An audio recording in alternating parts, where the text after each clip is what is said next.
কেমন আছেন? আপনি তো দেখছেন আছর বান্দা। আপনি আমার এলাকার মধ্যে চলে আসছেন। আমি আপনাকে অনেক খুঁজেছি।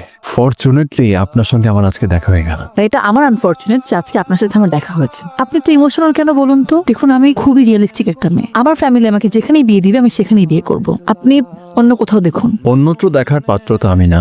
এসব পাগলামি বাদ দিয়ে নিজের কাজে মনোযোগ দেন, সেটা কাজে লাগবে। প্রেম আর কাজ একসাথে চলতে পারে কিন্তু। দেখুন, আমি কোনো ইমোশনাল মেয়ে না, এটাই সত্য। আমার ফ্যামিলিতে মেয়েরা বিয়ের পরে তাদের স্বামীর সাথে প্রেম করে। বিয়ের পরেই যেহেতু প্রেম করতে হবে, তাহলে আপনাকে এখন বিয়ে করতে আমার কোনো অসুবিধা নেই। এক্ষুনি আপনাকে বিয়ে করে বাসায় নিয়ে যাব। কি?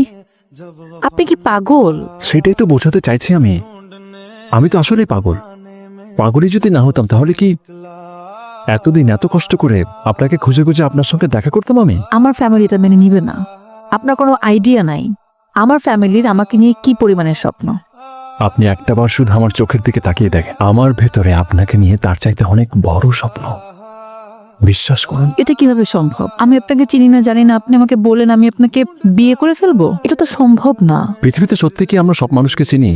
সবাইকে কি আমরা চিনি আসলে? মানুষ তো সবসময় সেই মানুষটারই হাত ধরে যেই মানুষটাকে সে আসলে চেনে না। পৃথিবীতে আয়োজন করে কখনো বড় কিছু ঘটেনি। সত্যি বলছি, পৃথিবীর সবচেয়ে বড় বড় ঘটনাগুলো না হুট করে হয়ে গেছে। আমাদের বিয়েটা আমাদের জীবনে বিশেষ কিছু হয়ে থাক না।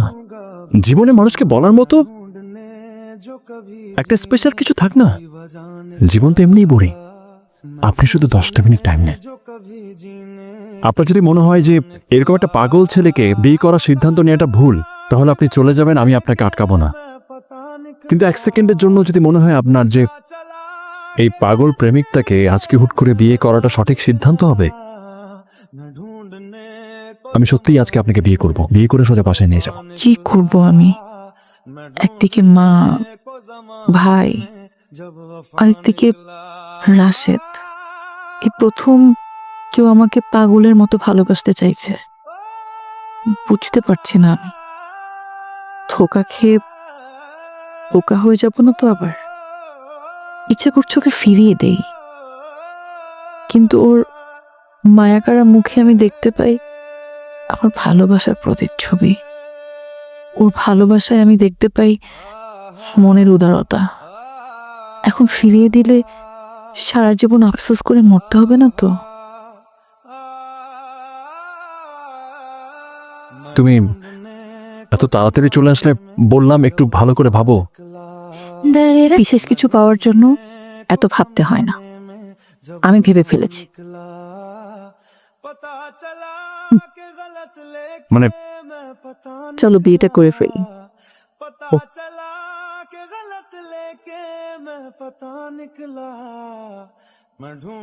চলো।